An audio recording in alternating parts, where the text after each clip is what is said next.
Agora nós vamos à palavra do Senhor. Nós temos o privilégio de concluir mais uma série de estudos e vamos fazer isso no livro de Jonas, capítulo de número 4.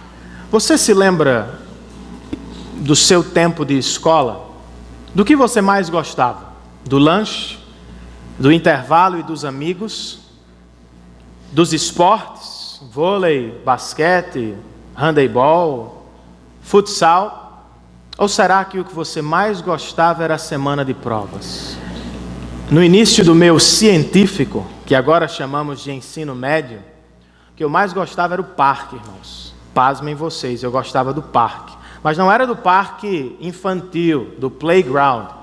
Eu gostava do parque da Universal Studios em Orlando. Minha escola era parede com este parque. E aí você pode imaginar a tentação na qual eu me achava quase todos os dias. Do pátio da escola, eu via as montanhas russas, subindo e descendo. De algumas salas, eu podia ouvir o grito da meninada. A tentação era grande. Chegava na escola, olhava para o horário, História Americana ou Universal Studios. Aprender um pouco de química, física, matemática ou se molhar um pouco no parque. Muitas vezes eu esperei o término das aulas para correr para o parque. E algumas vezes, que a minha mãe não escute isso, eu fui antes que as aulas terminassem. Mas que vocês me perdoem também por isso. Mas eu tenho justificativas. Era o parque da Universal Studios. E outra justificativa, eu passei 3 meses sem entender nada que os professores falavam. Eles falavam inglês, eu entendia chinês e por aí ia. Então era um tédio, era chato permanecer 7 horas na escola sem entender absolutamente nada. Na verdade, eu entendia a aula de álgebra, matemática, os números eram os mesmos. O resto, irmãos, era grego. E muitas vezes eu me senti tentado por deixar a sala de aula e correr para o parque da Universal. Mas nem tudo foi perdido, eu estou aqui por graça de Deus. E eu me lembro de algumas boas bênçãos, grandes bênçãos que o Senhor me deu, também no início do meu ensino médio. Eu devo a este tempo a descoberta da minha vocação. Eu devo a este tempo a descoberta do que eu gosto de fazer, ler, falar e escrever. Embora eu me sentisse tentado por correr para o parque, eu sempre voltava.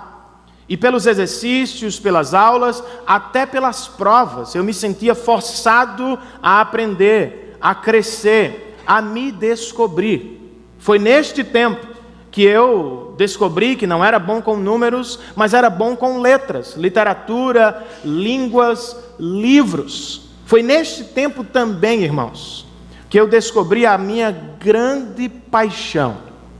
Eu gostava muito de livros, mas foi aos 15 anos que eu descobri que eu gostava mais deste livro do que de todos os outros que eu já havia tido contato. Eu devo a Deus, com certeza, mas aos ensinamentos dos meus pais e às conversas com um amigo em especial, que nos meus primeiros meses nos Estados Unidos, na high school, me conduziu de volta ao livro que tantas vezes eu estudei quando criança. De repente, o parque parecia sem importância para mim. As tentações neste sentido sumiram. Simplesmente não me atrapalhavam mais e o meu foco se voltou quase que integralmente para este livro. Eu passava horas e horas lendo e relendo as histórias de Deus, conhecendo a pessoa mais bela, pura e perfeita deste universo. E sabe de uma coisa? Já faz 15 anos desde que isso aconteceu. E eu ainda hoje estou no mesmo lugar, na mesma escola. Aprendi muito sobre Deus, mas não tudo. Sei alguma coisa acerca dele, mas estou longe de conhecê-lo plenamente. Percebo que ainda estou no mesmo lugar, na escola de Deus, para aprender do Senhor.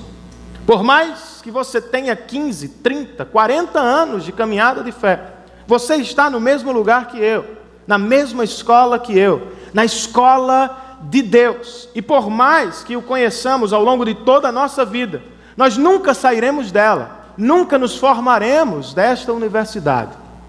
Passaremos toda a eternidade conhecendo o nosso Deus. Até mesmo os grandes homens de Deus precisam aprender. Até mesmo os grandes profetas de Deus se encontram na escola do Senhor. Até mesmo Jonas, depois de tudo que já aprendemos, precisa aprender um pouco mais. A história que temos diante de nós, o capítulo que vamos estudar, nos revela isso. Um profeta que já sabe muito, mas não sabe tudo, e que hoje vai ouvir grandes lições do melhor de todos os professores do universo, o próprio Deus. Vamos estudar, queridos? Jonas, capítulo de número 4. Jonas, porém, ficou profundamente descontente com isso e enfureceu-se. Ele orou ao Senhor: Senhor, não foi isso que eu disse quando ainda estava em casa. Foi por isso que me apressei em fugir para Tarsis. Eu sabia que tu és um Deus misericordioso e compassivo, muito paciente, cheio de amor, e que prometes castigar, mas depois te arrependes. Agora, Senhor, tira a minha vida, eu imploro, porque para mim é melhor morrer do que viver. O Senhor lhe respondeu: você tem alguma razão para essa fúria? Jonas saiu e sentou-se num lugar a leste da cidade. Ali construiu para si um abrigo, sentou-se à sua sombra e esperou para ver o que aconteceria com a cidade. Então o Senhor Deus fez crescer uma planta sobre Jonas, para dar sombra à sua cabeça e livrá-lo do calor, o que deu grande alegria a Jonas. Mas na madrugada do dia seguinte, Deus mandou uma lagarta atacar a planta e ela secou-se. Ao nascer do sol, Deus trouxe um vento oriental muito quente, e o sol bateu na cabeça de Jonas, ao ponto de ele quase desmaiar. Com isso, Jonas desejou morrer e disse: para mim seria melhor morrer do que viver. Mas Deus disse a Jonas: você tem alguma razão para estar tão furioso por causa da planta? Respondeu ele: sim, tenho, e estou furioso ao ponto de querer morrer. Mas o Senhor lhe disse: você tem pena dessa planta, embora não a tenha podado, nem a tenha feito crescer. Ela nasceu numa noite e numa noite morreu. Contudo, Nínive tem mais de 120 mil pessoas que não sabem distinguir a mão direita da esquerda, além de muitos rebanhos. Não deveria eu ter pena dessa grande cidade? Vamos orar? Senhor, nós queremos te dar graças por esta noite e por este grande privilégio que o Senhor nos concede. Esta reunião que tem por propósito o louvor do teu nome e a proclamação da tua palavra. Muito obrigado por todos os que estão aqui, convidados, visitantes, irmãos em Cristo. Obrigado pelos pais das crianças que voltaram ao reencontro para ver suas crianças cantando e também para louvar a Ti por tudo o que elas viveram ao longo da semana. Eu sei, Senhor, que como Jonas, nunca sairemos da Tua escola e que como ele, precisamos ouvir antigas lições sobre muitos assuntos importantes. Dá que o Teu Espírito fale ao nosso coração hoje com liberdade e que nós não saiamos daqui como chegamos.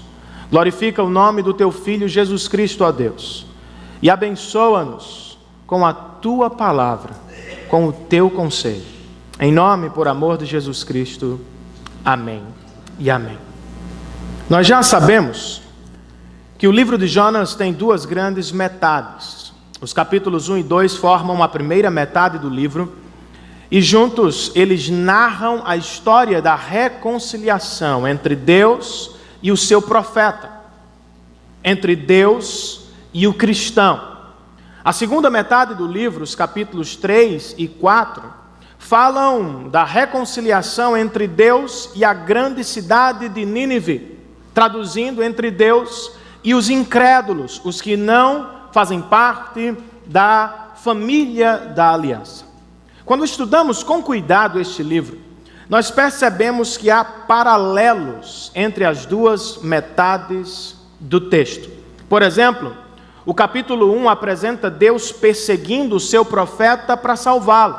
O capítulo 3 apresenta o mesmo Deus perseguindo uma grande cidade para salvá-la. Quando olhamos para o 2 e o 4, encontramos outro paralelo. Ambos capítulos apresentam a resposta de Jonas à salvação de Deus. Primeiro, no capítulo 2, Jonas responde à salvação de Deus por sua vida. Dentro do grande peixe ele ora e oferece um culto de louvor ao seu Deus. No capítulo 4, ele também responde à salvação. A salvação que Deus operou em Nínive. Só que sua resposta não é adoração, não é feita de louvor, não tem oração. Sua resposta é cheia de raiva, de ira, de indignação. Jonas não consegue compreender como Deus pôde salvar pessoas tão ruins como os ninivitas. Então veja, dois paralelos entre as duas partes que nos apresentam uma mesma mensagem acerca de duas histórias. E diante desta resposta de Jonas, no capítulo 4, o Dr. Richard Phillips diz o seguinte: este capítulo nos mostra que até os melhores homens de Deus têm os seus altos e baixos na caminhada da fé. Depois de ser salvo, de se arrepender, de liderar um dos maiores avivamentos da história, depois de ver 120 mil pessoas se dobrando diante de Deus, aqui está Jonas, reclamando, falando contra Deus, irado com o que Deus fez. Como é que Deus pôde fazer isso? Será que somos muito diferentes? Ou será que somos muito parecidos? Aprendemos algumas coisas, erramos nas mesmas coisas. Pensamos que já sabemos, mas vez por outra nos pegamos nos mesmos erros. Como Jonas, nós estamos na escola de Deus e precisamos ouvir sempre grandes lições do grande Deus a quem servimos. Quais as lições que este capítulo nos oferece? Quais as lições que o próprio Deus nos oferece hoje, com a revelação do capítulo 4? Há algumas delas, e eu as registrei no nosso boletim, página de número 2. Você tem o esboço da mensagem e pode me acompanhar. Em primeiro lugar, queridos, aqui no capítulo 4 de Jonas, Deus nos oferece lições de perdão. Eu não sei quantos precisam destas lições, mas eu tenho certeza, e certamente alguns precisam delas. O capítulo 4 começa com uma sentença adversativa. Eu não sei se você percebeu isso, mas o próprio Jonas registra o capítulo 4 com as palavras: Jonas, porém, ficou profundamente descontente com isso e enfureceu-se. O que significa o com isso de Jonas? Com o que ele está descontente? Porque ele está profundamente triste. O com isso nos manda voltar ao capítulo 3, ao último verso, verso 10, quando temos registrado que, tendo em vista o que eles fizeram, os ninivitas, e como abandonaram os seus maus caminhos, Deus se arrependeu e não os destruiu como tinha ameaçado. A tristeza de Jonas é a salvação dos ninivitas. A tristeza de Jonas é a misericórdia de Deus sobre os ninivitas. Ele está triste porque Deus salvou uma grande cidade. Ele revela a causa de sua fuga para aqueles que pensaram que Jonas estava com medo dos assírios. Não, ele nos diz Não foi isso que eu disse quando estava em casa? Foi por isso que me apressei para fugir a Tarsis. Veja que rapidamente ele usa a expressão isso 3 vezes, como substituto para a palavra Nínive ou ninivitas. Ele nem sequer os trata por quem são. Eu sabia que isso ia acontecer. E por que Jonas está triste? Irado com a salvação dos ninivitas, porque os ninivitas eram simplesmente os mais perversos inimigos de Israel. Não apenas de Israel, os assírios eram conhecidos como os piores homens desta terra, faziam de tudo que vocês imaginam contra os seus inimigos. E o próprio povo de Jonas sofria nas mãos dos assírios. Há alguns que dizem que o próprio pai de Jonas morreu nas mãos dos assírios. E Jonas é enviado para pregar para os seus inimigos, para aqueles que perseguiam o seu povo, para aqueles que fizeram o mal contra a sua própria casa. Agora, Jonas está olhando para a salvação deles e está dizendo: isto não é justo. O Senhor vai salvar aqueles que me machucaram. E quando revela a causa de sua fuga, ele fala sobre o caráter de Deus. Ele conhecia a Deus. Ele conhecia tão bem a Deus que sabia de antemão o que Deus estava para fazer em Nínive. Por isso ele quis fugir. E ele registra isso na oração que fez. Veja que ele cresce. Ele não foge mais, ele se volta para Deus, mas ele ora e diz: Senhor, não foi isso que eu disse quando ainda estava em casa? Foi por isso que me apressei a fugir para Tarsis, porque eu sei que Tu és um Deus misericordioso, compassivo, muito paciente, cheio de amor, e que prometes castigar, mas te arrependes. Irmãos, ele está citando o texto bíblico, Deuteronômio e talvez trechos dos profetas.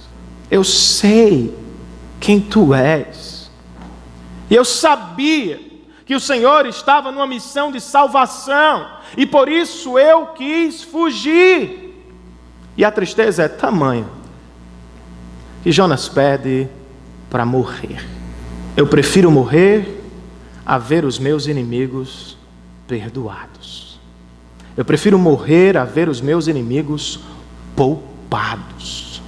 Leva-me, Senhor, porque eu não consigo ver a salvação dos ninivitas. E como é que Deus responde, irmãos? Como Ele quer? Será que Deus o atende? Será que Deus dá a ele a morte imediata? Ou será que Deus desiste dele?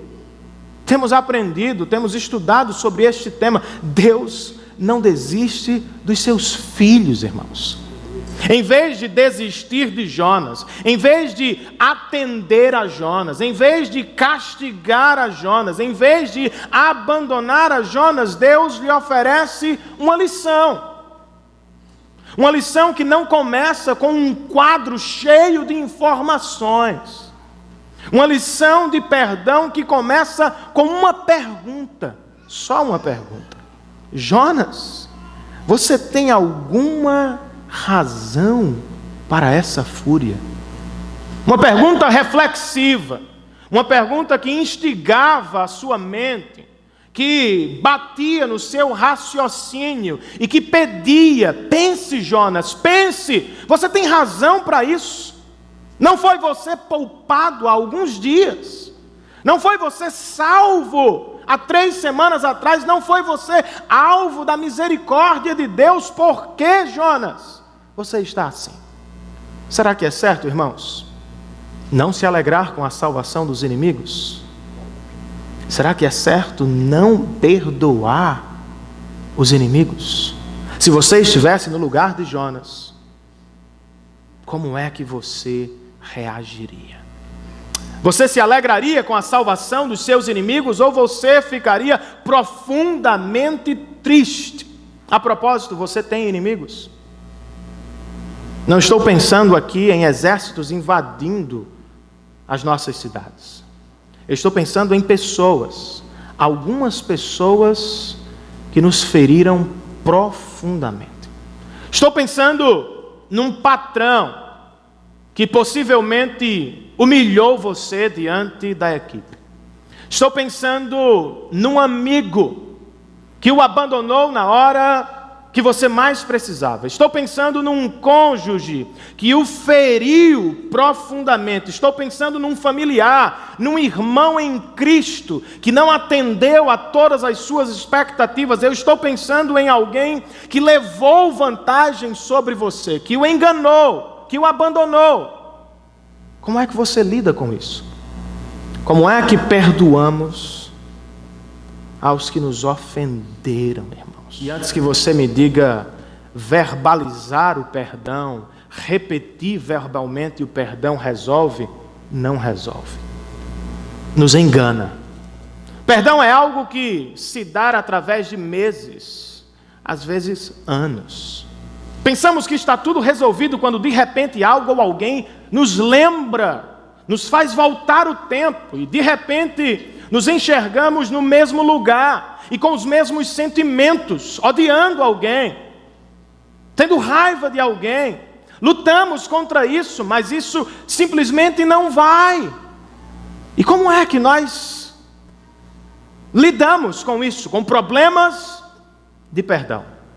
Eu penso que a partir deste texto, Deus nos oferece duas grandes lições sobre o perdão. A primeira delas, se o seu problema é perdoar, faça como Jonas, corra para Deus. Estão me ouvindo, irmãos? Se o seu problema é perdoar, ou melhor, não conseguir perdoar, faça como Jonas, corra para Deus. Jonas aprendeu, cresceu em alguma medida. No capítulo 1, ele fugiu, ele correu da missão, ele abandonou a missão porque ele não conseguia lidar com os ninivitas. Ele foi alcançado por Deus, obedeceu, chegou aos ninivitas, viu a salvação de Deus, mas isso ainda machuca o seu coração. Em vez de fugir de Deus, aqui no capítulo 4, ele foge para Deus. Em vez de abandonar o Senhor desta vez, ele vai a Deus em oração e abre o seu coração para o Senhor. Faça o mesmo hoje. Em vez de se sentir a pior pessoa do mundo por não conseguir perdoar alguém, venha para Deus. Em vez de fugir de Deus como se você fosse alguém amaldiçoado, inferior, porque não consegue lidar com estas coisas, veja um homem de Deus com este problema e siga o seu exemplo. Venha para Deus. Um dos autores que mais amo, C.S. Lewis, lidou com este problema 30 anos de sua vida. Com seus 60 e alguma coisa, ele escreveu uma carta a seu amigo Edward Greaves. Ele disse: finalmente eu consegui perdoar o meu professor do ensino médio. E ele continuou a carta: antes que você me julgue, lembre-se, eu não sou um anjo, eu sou um homem pecador. E lembre-se de outra coisa: o grande problema do perdão não é não conseguir perdoar. O grande problema do perdão é não desejar perdoar. Ele conclui dizendo: enquanto o meu coração estiver lutando para perdoar, eu estarei seguro. Percebem o ensinamento? O problema não é não perdoar. É um problema, mas não é o grande problema. O grande problema é não desejar fazê-lo. Mas se você deseja e não consegue, saiba que você está seguro, segura. Deus sabe o que você deseja, e Deus também sabe o que você não consegue realizar sozinho. Então faça como Jonas, corra para Deus. Faça como Asaf no Salmo 73, que quase se desviou e disse: Senhor, eu tive inveja do ímpio, eu fiquei com raiva da prosperidade dele, Mas em dado momento ele abandona isso e corre para Deus. Faça isso hoje, venha para Deus. Traga-lhe os seus problemas, as suas lutas com esta questão. Abra-lhe o coração e saiba, meu irmão, Ele sabe o que é ser traído. Deus entende você. Ele sabe o que é ser abandonado no meio do caminho. Ele sabe o que é ser ferido. Ele entende você. Amém, queridos? Segunda grande lição a partir deste texto sobre o perdão: lembre-se do Evangelho de Jesus Cristo, especialmente de como Deus perdoou você. Deus levanta uma pergunta, instiga a memória do profeta. Jonas, faz alguns dias, tu estavas lá no coração do mar, sendo tragado pelas trevas. Você merecia o julgamento, você merecia a punição, você me desobedeceu, você me deu as costas, você falhou comigo, eu poderia fulminar você, mas o que eu fiz, Jonas? Eu poupei você, eu salvei você, eu perdoei você. Jonas, faça com eles o que eu fiz com você. Vocês se lembram de onde estávamos quando Cristo nos alcançou? Estávamos longe. Ele veio para perto. Estávamos perdidos, irmãos, mas Ele nos encontrou. Estávamos condenados a uma eternidade de sofrimento porque pecamos contra Ele. Mas Ele resolveu o nosso grande problema, nos dando o seu Filho amado Jesus Cristo e nele o seu perdão. Quanto mais você pensar no que Deus fez por você na cruz do Calvário em Cristo Jesus, mais desejos no seu coração surgirão de perdoar aqueles que ofenderam o seu coração. Foi assim que Jesus nos falou no Sermão da Montanha, quando nos ensinou ou nos deu um modelo de oração. Lembram? Perdoa-nos, Senhor, as nossas ofensas, assim como... Algumas pessoas pensam que isso é uma condição, do tipo, se perdoarmos os nossos inimigos, Deus nos perdoará. Não, irmãos. Não. Jesus está dizendo o seguinte: aqueles que foram perdoados terão perdão no coração para dar. Aqueles que foram alcançados por Deus e perdoados por Deus entenderão o que é necessitar e receber perdão e como é bom dar perdão. Se você foi alcançado pelo Evangelho, saiba disso. Você foi perdoado por Deus. E você fez contra Deus o que homem algum poderia fazer contra você. O seu pecado era tão sério que tinha valor eterno, que uma vida precisou morrer, e a vida do Filho bendito de Deus. O que poderia ser comparado ao que Ele fez por nós? Viva a luz do Evangelho. Amém, queridos? Em segundo lugar, em sua escola, Deus nos oferece lições de alegria. Quando Jonas percebe que a cidade vai ser salva, quando Jonas percebe que um arrependimento genuíno está tomando conta de todos, ele abandona a cidade.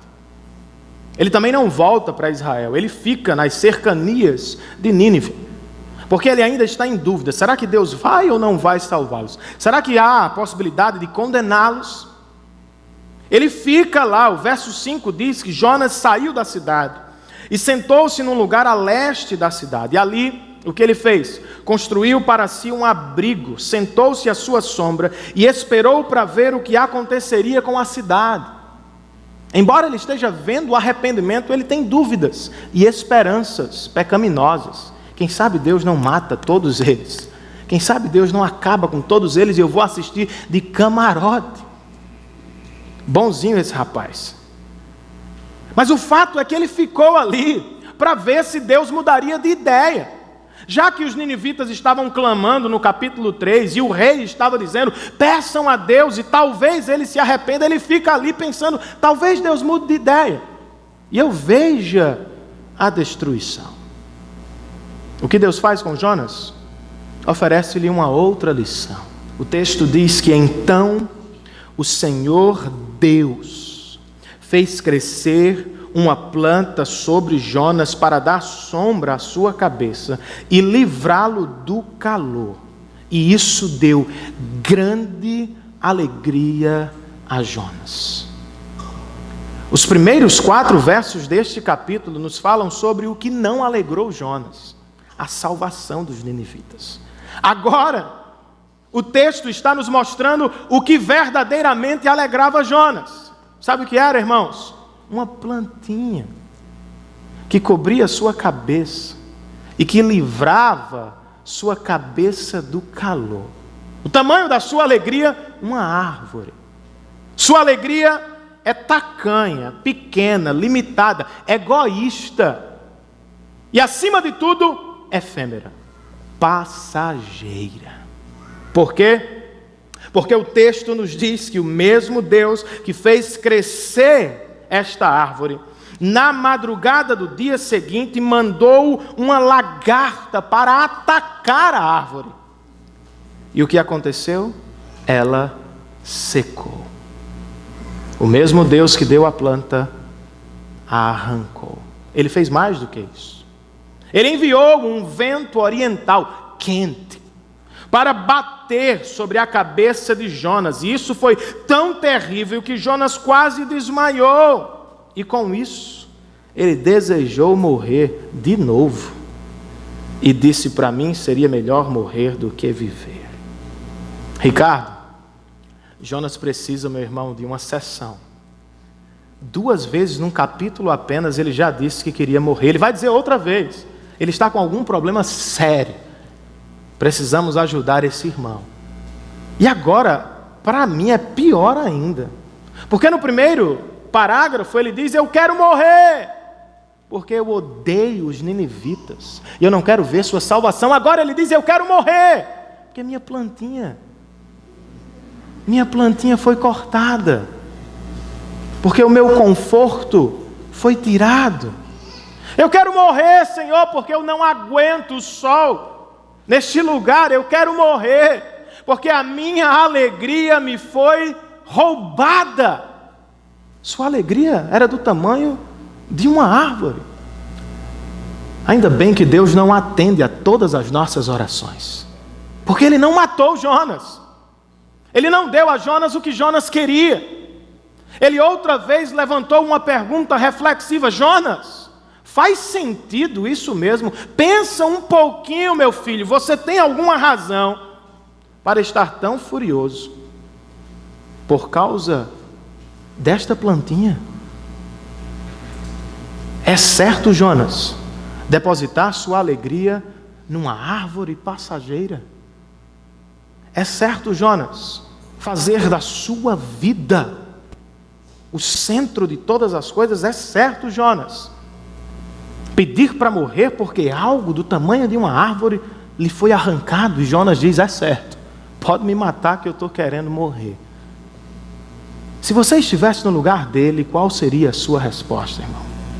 É certo fazer de uma plantinha a razão da sua alegria? É certo se desesperar porque uma plantinha lhe foi tirada?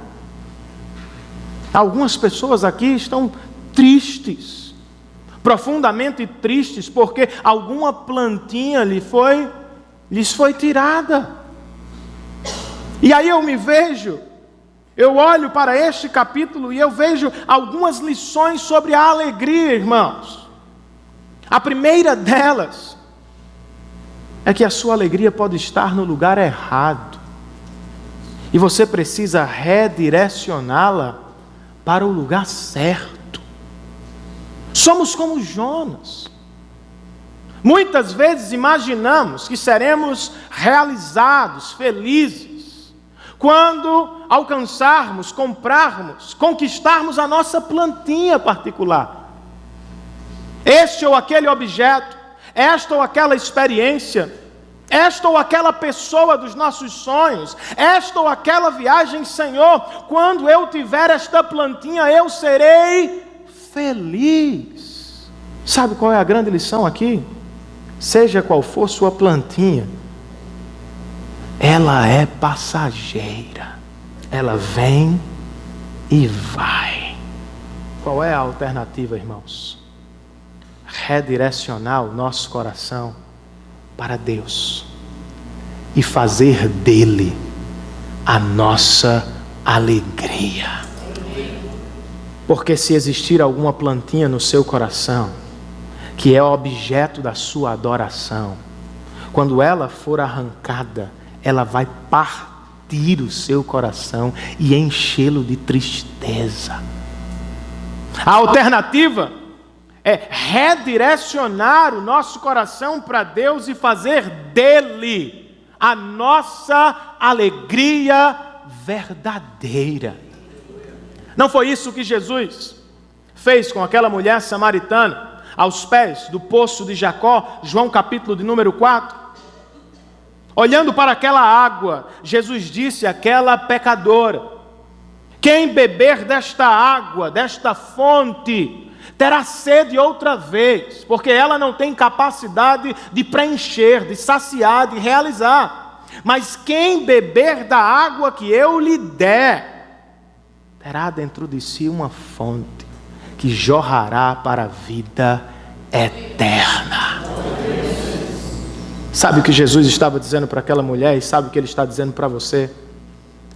Nenhuma plantinha pode satisfazer o seu coração.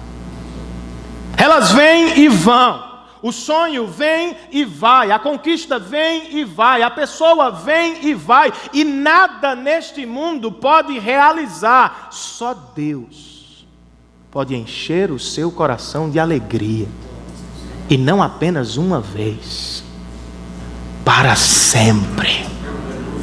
Quando você se volta para Cristo, você vê nele, neste texto, por exemplo, de João, uma frase: fonte inesgotável de prazer e de alegria. E outra frase: aberta a qualquer hora, para qualquer pessoa que desejar.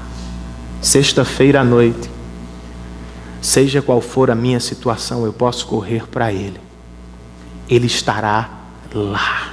Segunda-feira pela manhã, quarta-feira à tarde, quinta-feira ao meio-dia, seja qual for a minha situação, eu posso me voltar para Ele e Ele estará lá. Ele será o mesmo, Ele será sempre o que sempre foi. Ele é, queridos, imutável, inamovível, inabalável. Ele é sempre tudo o que mais precisamos. Outra lição sobre a alegria, queridos, que este texto nos oferece, é que a nossa alegria pode estar na pessoa errada.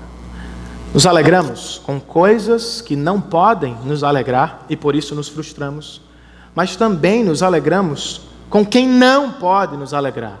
E agora eu estou pensando especialmente em nós mesmos.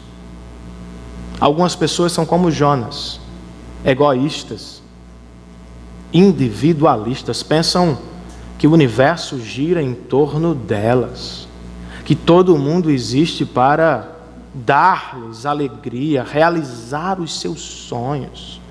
Meu querido irmão em Cristo Jesus, aprenda isso, escute isso, ore sobre isso, bata no seu coração todos os dias quando isso acontecer com você. Segundo as Escrituras, não é Deus que existe para realizar o seu coração, é você que existe para alegrar o dele.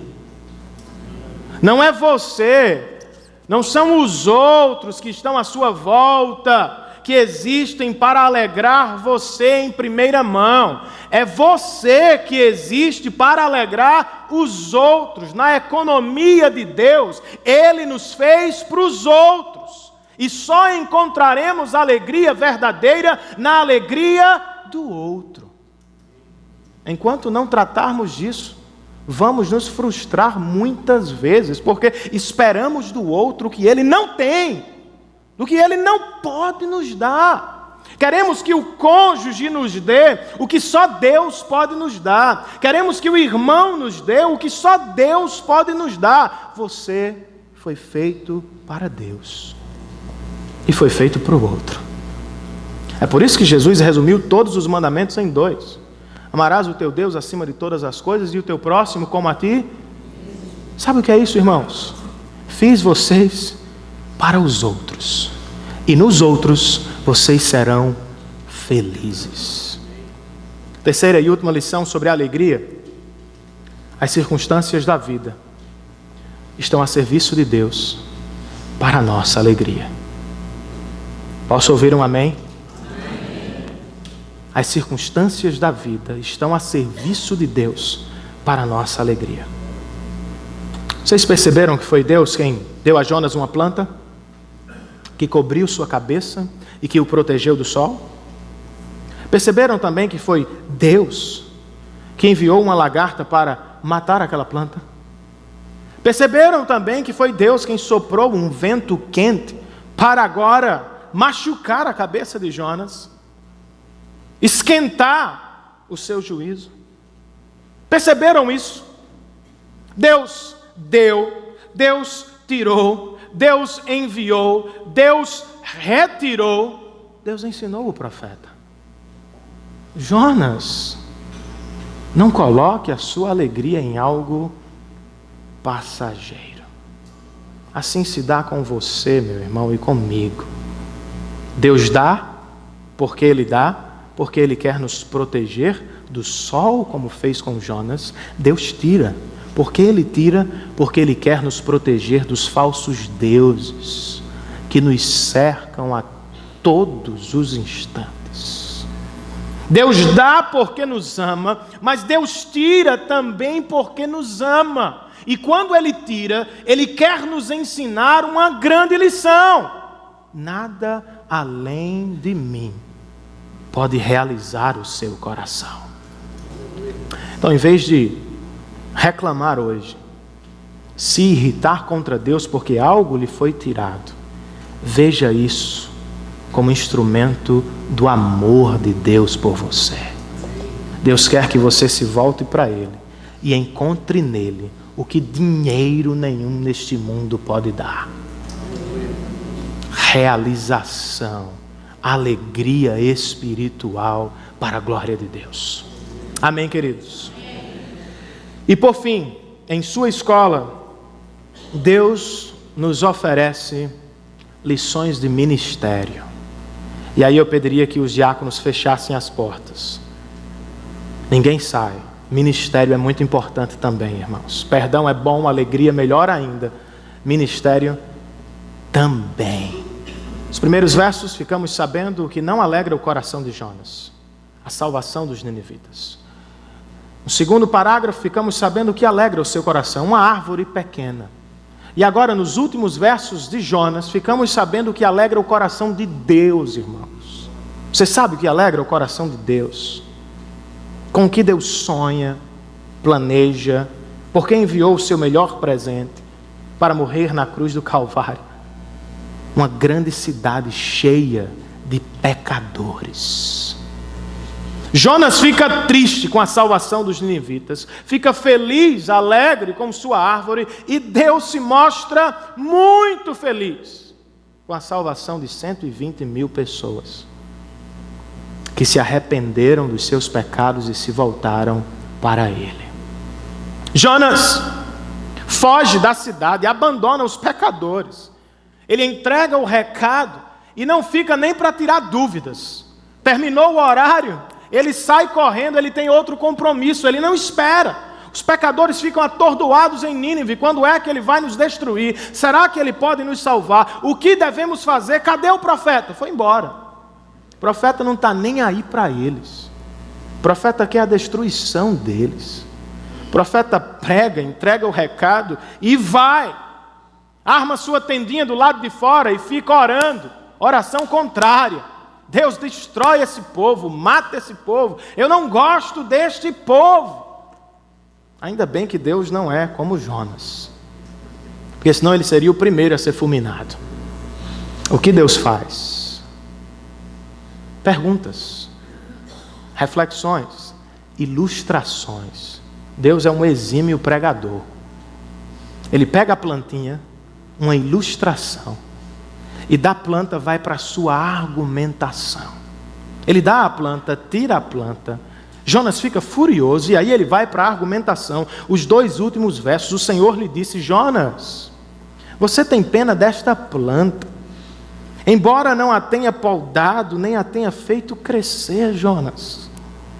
Ela nasceu numa noite morreu. Contudo, Nínive tem mais de 120 mil pessoas que não sabem distinguir a mão direita da esquerda, além de muitos rebanhos.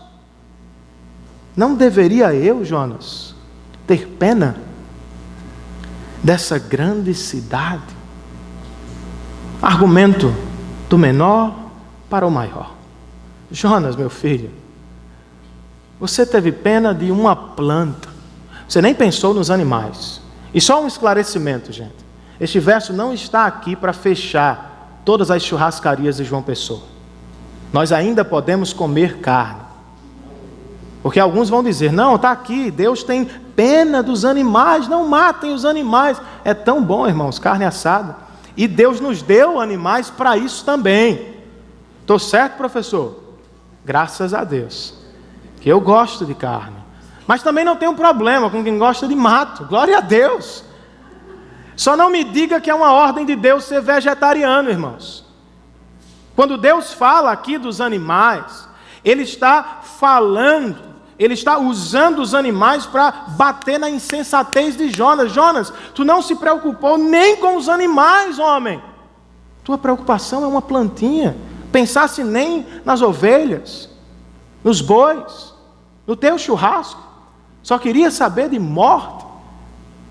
Não deveria eu, Jonas, ter pena de 120 mil pecadores que não sabem diferenciar entre mão esquerda e direita, que estão espiritualmente perdidos? Não deveria eu, Jonas, ter pena deles? E pena para nós é um termo pejorativo muitas vezes. Mas o termo hebraico aqui, gente, fala sobre envolver-se com o sofrimento do outro para resolver, para ajudar. A palavra poderia muito bem ser traduzida por compaixão. Deus olha para a cidade de Nínive e diz: eu vou me envolver com ela. Ela está perdida, sem rumo. Eu vou ajudá-la. E vocês notaram que Jonas não responde à pergunta de Deus? O livro termina sem resposta. Acredito que por algumas razões. Uma delas é para nos chamar à resposta. Mas como será que Deus gostaria que Jonas respondesse? Por todo o capítulo, acho que 2 palavras resolvem: misericórdia e ministério. Jonas, eu te salvei, homem. Se eu pude salvar você, que me deu as costas e me abandonou, por que não posso salvar a Nínive, que cometeu o mesmo pecado?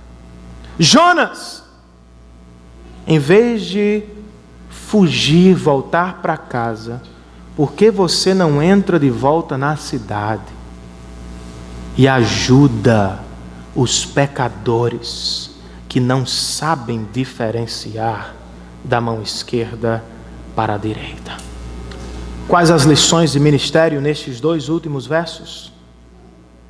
Uma delas, irmãos, é que Deus é soberano na salvação dos pecadores. Posso ouvir um amém? Amém. Jonas está irritado porque Deus é soberano. Jonas está irritado porque quer dirigir o braço de Deus. Ele sabe que Deus salva, mas ele quer que Deus salve o seu povo. Ele quer que Deus salve a sua cidade. Ele quer que Deus salve o seu povoado.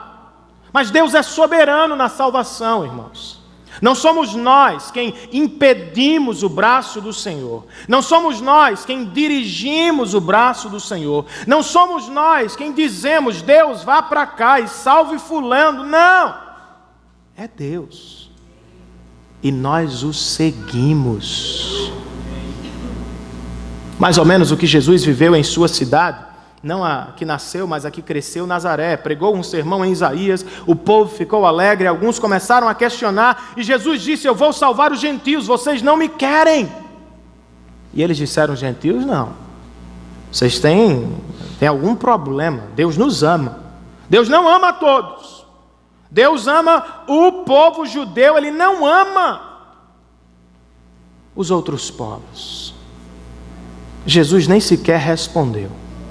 Lucas 4, deixou o povo falando sozinho e seguiu para outros vilarejos, a fim de pregar o Evangelho.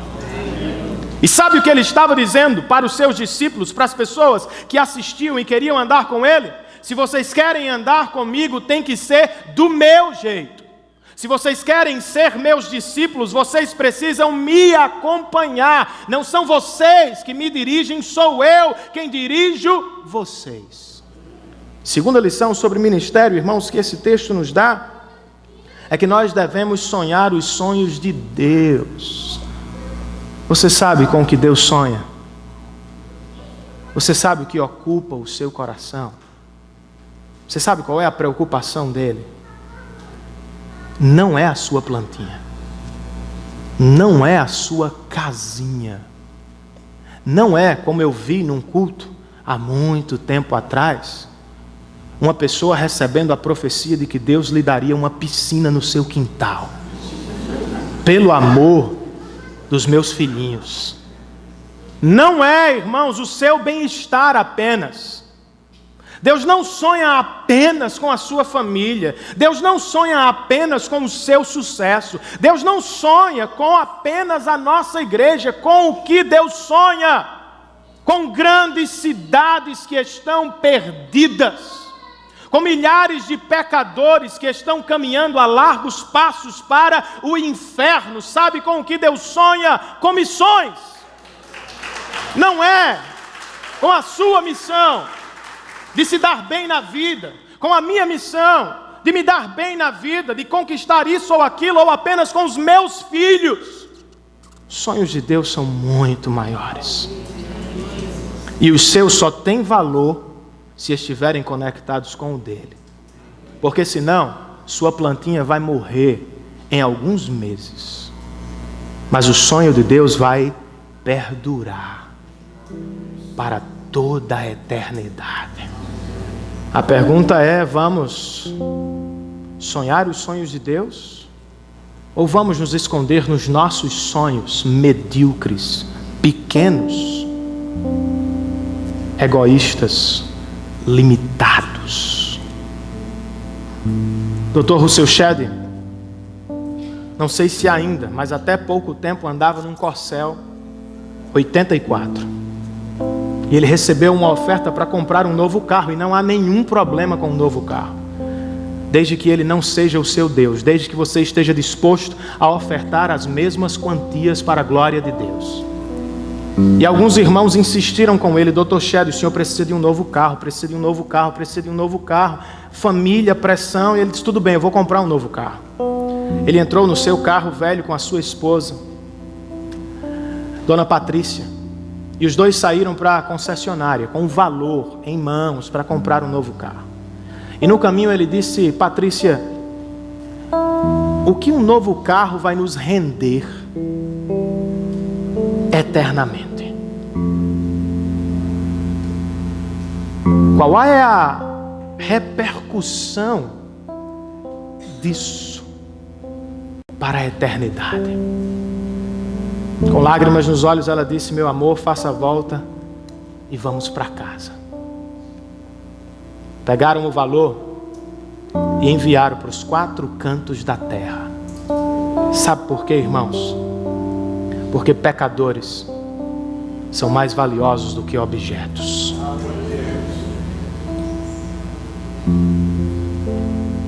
E como é que Deus realiza o seu grande sonho? de alcançar cidades e milhares de pecadores. Com pena, com sofrimento, ou com envolvimento com o sofrimento do outro. Quando resolveu salvar a Jonas, ele enviou um peixe. Quando resolveu salvar a Nínive, enviou uma dura mensagem.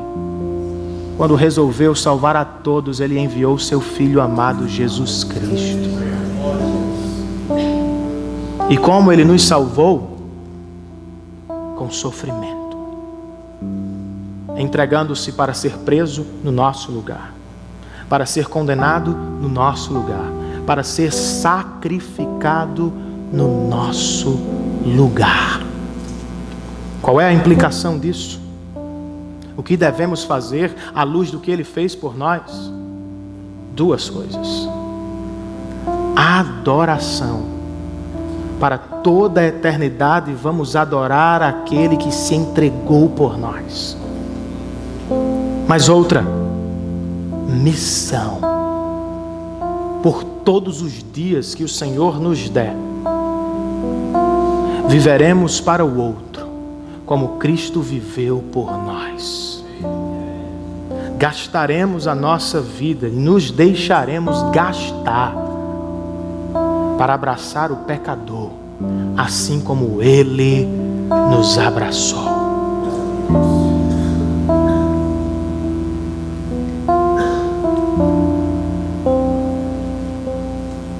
Não sei o que você lembra do seu tempo de escola e não sei o que você mais gosta daquele tempo.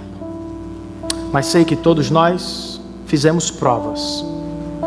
Em algumas fomos melhores, em outras piores, algumas passamos com nota máxima e algumas foi preciso repeti-las. Gostávamos mais de uma disciplina do que outra.